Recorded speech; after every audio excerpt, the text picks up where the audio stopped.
Ketua Umum Inaplas Suhat Miyarso menilai kebijakan pembebasan bea masuk LPG dari 5% menjadi 0% sebagai substitusi bahan baku industri petrokimia dan plastik di tengah konflik geopolitik di Timur Tengah.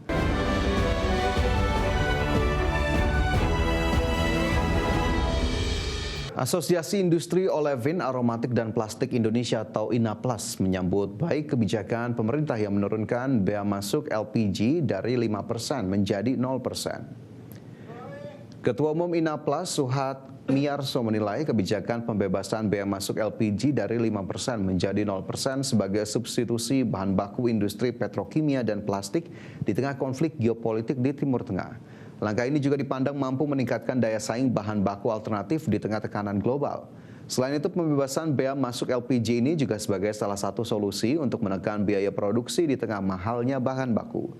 Terlebih LPG dapat dimanfaatkan sebagai bahan baku alternatif dalam produksi petrokimia, khususnya sebagai substitusi nafta yang selama ini masih bergantung pada impor. Namun perlu diketahui bahwa LPG ini tidak serta-merta bisa kita manfaatkan dalam jumlah besar dengan harga yang kompetitif untuk memproduksi produk-produk kita. Jadi tetap harus kita perhitungkan bagaimana kompetitifnya terhadap nafta yang biasa kita pakai. Jadi harga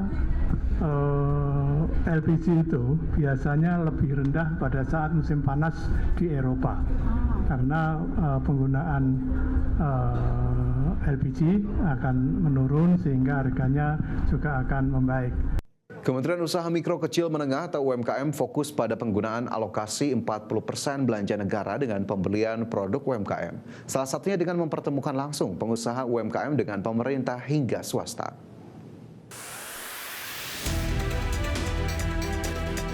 Pemerintah melalui Kementerian Usaha Mikro Kecil dan Menengah atau UMKM mendorong pengguna alokasi minimal 40% atau sekitar 400 triliun belanja negara untuk produk UMKM termasuk melalui lembaga kebijakan pengadaan barang jasa pemerintah serta diperluas lewat keterlibatan sektor swasta.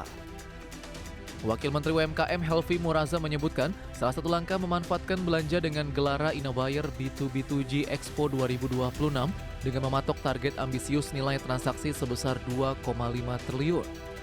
Target ini tidak hanya menyasar belanja pemerintah melalui LKPP, tetapi juga melibatkan peran sektor swasta, mulai dari pemilik gerai retail hingga pengusaha yang menggunakan produk UMKM secara langsung. Meski peluang pasar sangat besar, Helvi mengingatkan tantangan utama saat ini ada pada kesiapan internal pelaku UMKM, baik standarisasi formal, konsistensi dalam memenuhi kontrak, serta kelengkapan legalitas usaha. Tujuannya memang kita berusaha agar bagaimana produk UMKM itu memanfaatkan baik fasilitas yang disiapkan oleh pemerintah dalam pasar, ini LKPP, kemudian peran dari teman-teman swasta yang punya gerai atau pengusaha-pengusaha yang pemakai langsung dari produk UMKM, dan dalam hal ini dimotori oleh Hipindo. Tak hanya itu, pihaknya juga terus memberikan pendampingan agar pelaku usaha lokal dapat memenuhi kriteria yang dibutuhkan oleh para pembeli pasar, mencakup peningkatan kualitas produk agar mampu bersaing dengan produk impor di dalam negeri. Dari Jakarta, Ade Firmansyah, IDX Channel. Menteri Keuangan Purbaya Yudi Sadewa berencana menerbitkan obligasi dalam mata uang selain dolar Amerika sebagai upaya pemerintah dalam memperkuat nilai tukar rupiah. Menteri Keuangan Purbaya menyebut jika pemerintah akan menerbitkan surat utang negara lewat Panda Bond yang akan dirilis ke pasar China. Bendahara negara menyebut obligasi ini akan ditawarkan dengan bunga yang lebih rendah. Dengan ini maka Indonesia tidak lagi tergantung terlalu banyak ke mata uang dolar Amerika.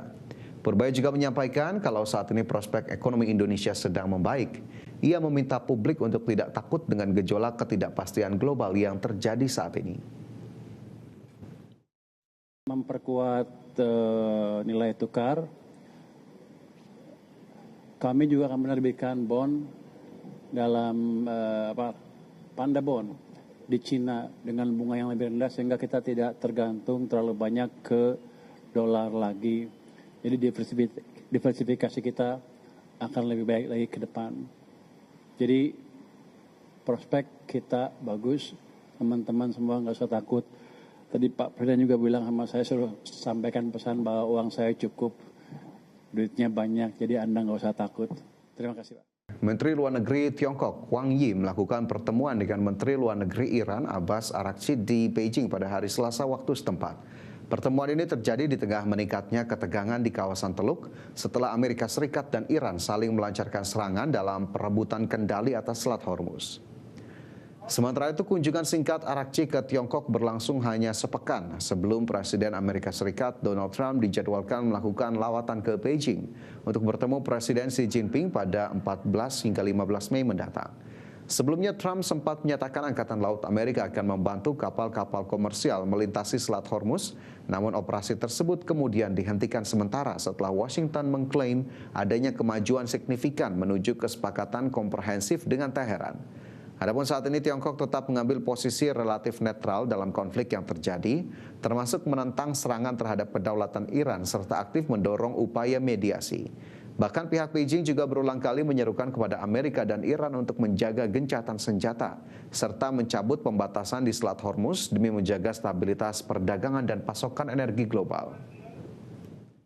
Pemerintah Australia akan mengalokasikan dana sebesar 10 miliar dolar Australia untuk meningkatkan cadangan bahan bakar dan cadangan BBM nasional. Langkah ini dilakukan guna memperkuat ketahanan energi negeri Kangguru di tengah risiko gangguan pasokan global. Pemerintah Australia akan mengalokasikan dana sebesar 10 miliar dolar Australia atau sekitar 7,2 miliar dolar Amerika untuk meningkatkan cadangan bahan bakar nasional dan membentuk cadangan BBM milik pemerintah secara permanen. Langkah ini bertujuan untuk memperkuat ketahanan energi nasional di tengah risiko gangguan pasokan global, terutama akibat konflik di Timur Tengah.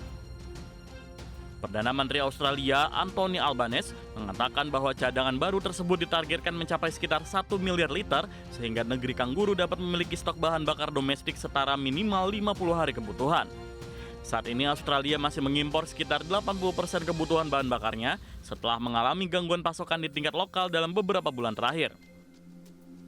Sebagai bagian dari paket ketahanan energi, pemerintah berencana mengalokasikan 3,2 miliar dolar Australia untuk pembangunan cadangan BBM tersebut, termasuk menaikkan kewajiban minimum stok bahan bakar bagi importir dan kilang dari sekitar 30 hari menjadi tambahan 10 hari dengan biaya mencapai 34,7 juta dolar Australia yang difokuskan untuk mengatasi kelangkaan di wilayah regional serta menjamin pasokan bagi sektor-sektor penting saat terjadi krisis.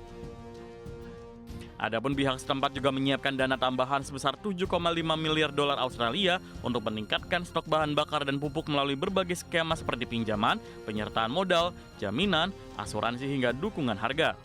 Di mana Australia selama ini menjadi salah satu dari sedikit negara anggota International Energy Agency yang belum memiliki cadangan BBM milik pemerintah. Berbagai sumber IDX Channel.